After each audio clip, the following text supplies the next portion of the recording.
Bom dia, boa tarde, boa noite. Desejo que a paz de Jesus esteja conosco. Não sei o horário que vocês estão vendo esse vídeo, mas desejo que a palavra de Deus alcance vocês, assim como tem me alcançado diariamente. Gente, hoje nós vamos começar o capítulo 3 de Mateus. Se vocês tiverem uma Bíblia e quiser acompanhar, eu acho super válido, tá?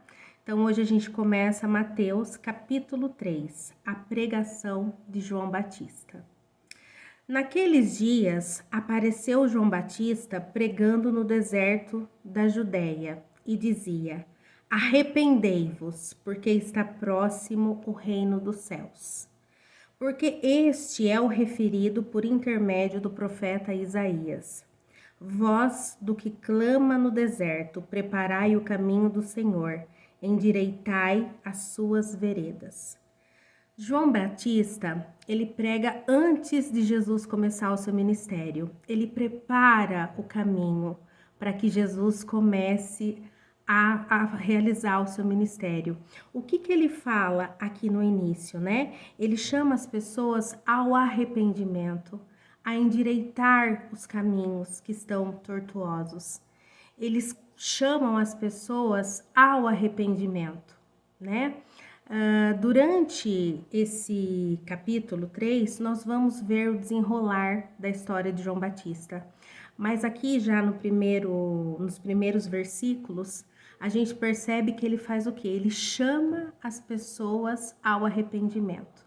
Muitas vezes, hoje, nós somos chamados ao arrependimento, porque somos seres humanos e erramos, e tá tudo bem errar, né? Mas também está tudo bem enxergar o erro e se levantar. Quantas vezes a gente está caminhando e cai, não é? E aí é importante que a gente se levante e continue o percurso daquilo que nós temos que vivenciar, passar. E muitas vezes essa palavra, né, arrependei-vos, porque está próximo o reino dos céus, se faz presente nos dias de hoje. É muito atual, tá? Apesar de lá, na época de Jesus, João Batista pregava, né, essa palavra, ela é muito atual também nos dias de hoje. Arrependei-vos, porque está próximo o reino dos céus, né? Quando a gente fala está próximo da vinda do nosso Pai. Usava João vestes de pelos de camelo e um cinto de couro. A sua alimentação era gafanhotos e mel silvestre. Então saíam a ter com ele Jerusalém e toda a Judéia e toda a circunvizinhança do Jordão. No versículo 6. E eram por ele batizados no rio Jordão, confessando os seus pecados. Então João Batista não só chamava ao arrependimento, mas ele chamava também a se batizar, a ter uma vida nova, uma vida diferente. Ele chamava as pessoas ao arrependimento e também a um novo propósito de vida, a uma nova forma de enxergar a vida, de viver e de fato ser limpo, porque é isso que o arrependimento nos faz, né? É a gente olhar para o pecado e a gente falar, eu não quero mais isso. É a gente olhar para nós mesmos e entender que a gente precisa melhorar, precisa mudar em muitos aspectos. E não só vocês aí ou eu aqui, nós diariamente estamos mudando. E aqui, essa passagem é muito interessante porque João Batista pregava as boas novas do reino, chamava ao arrependimento e batizava. Vamos lá, gente, continuando.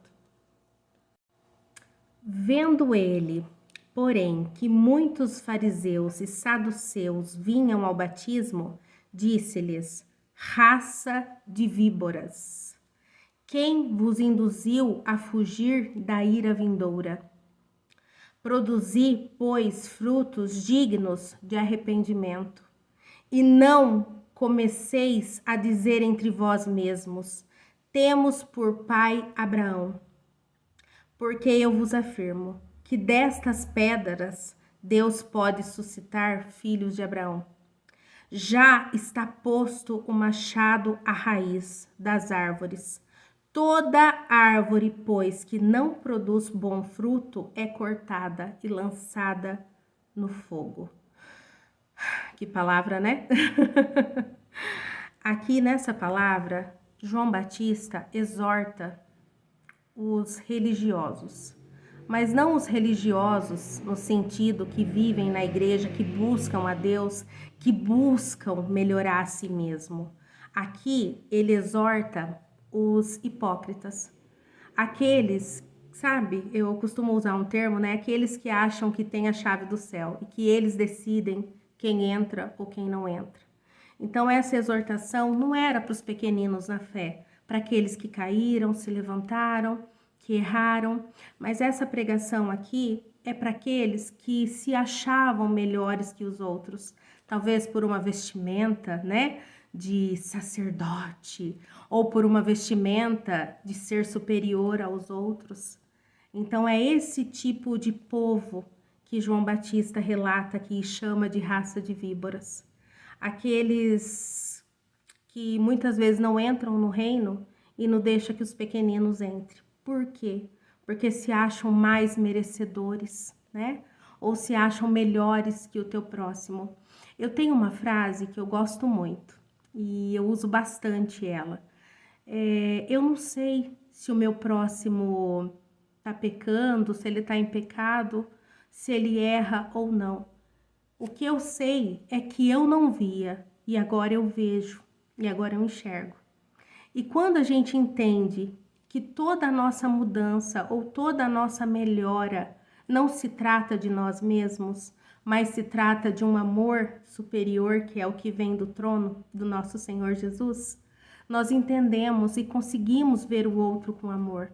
E quando a gente olha o outro com amor, é impossível que a gente possa apontar, julgar no sentido de taxar o outro.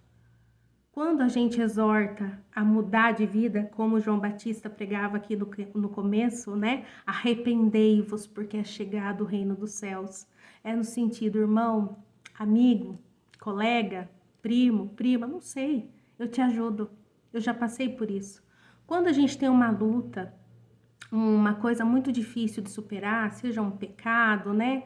Ou alguma coisa que a gente não consegue soltar e nos faz mal, muitas vezes você supera isso. Para quê que você supera? Para você ser livre daquilo que te causa dano, mas também para dar a mão para aquele que está passando por aquele problema. Então, até Jesus mesmo, né? Num certo momento, eu não lembro se é no livro de Mateus ou de Lucas, ele conta a história, a parábola, que tinha 2 homens orando no templo. Um estufava o peito e falava: Senhor, como eu sou bom e mereço ser salvo, né? A minha oração chega ao Senhor porque eu sou digno, eu sou honesto. E o outro não conseguia nem levantar o rosto para orar, porque ele não se sentia digno de orar dentro do templo. E ele falava de cabeça baixa: Senhor, como eu sou pecador, como eu necessito da tua misericórdia, como eu sou dos piores dos homens. E Jesus fala nessa parábola: qual das 2 orações, qual dos 2 homens a oração foi ouvida? Foi do que se achava muito santo? Do que se achava muito especial? Ou foi ouvida daquele que não conseguia nem endireitar o rosto, porque não se sentia digno de orar dentro do templo? É claro que é daquele que não conseguia e se via como uma pessoa imerecida do amor de Deus. E aí, gente, nessa palavra de hoje, eu chamo vocês a olhar com amor para quem precisa de ajuda, a olhar com amor para aquele que pede para você: ora por mim, me ajuda nesse pecado, me ajuda nesse erro que eu não consigo superar. E chamar vocês a olhar para si, né, com mais amor, e olhar para o outro com mais amor. O Pai morreu crucificado de mãos abertas, porque Ele quer abraçar a todos. Ele quer que nós todos sejamos salvos. E o que eu falo para vocês hoje é que ninguém é salvo por si mesmo. Nós somos salvos por amor de Jesus Cristo demonstrado na cruz. Ninguém é tão bom para ir para o céu. E quando alguém precisar de ajuda, estende as mãos, dá as mãos. E juntos a gente pode caminhar para uma vida melhor de arrependimento. E é isso, gente. Essa foi a palavra de hoje, tá? Então a gente leu, depois se vocês quiserem refletir melhor na palavra, Mateus, capítulo 3, do versículo 1 ao versículo 10, tá? A gente leu sobre a pregação de João Batista e o momento dele na passagem bíblica, tá bom? Desejo que vocês tenham uma semana abençoada por Deus. Desejo que o amor de Deus alcance vocês e não sei nem que termo usar, né? Despedace o coração de vocês e reconstrua tudo novo, tudo cheio de amor, e que vocês saibam que são amados, que vocês saibam que são amados por Cristo. Quando você não souber quem de fato você é, olha para Ele. Você é a imagem e semelhança dele.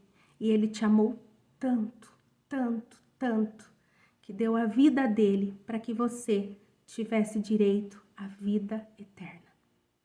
Uma excelente semana, gente. Fica com Deus, fica com Jesus. E o meu desejo é que o Espírito Santo visite cada um essa semana. Até mais, até semana que vem, se Deus quiser, em nome de Jesus.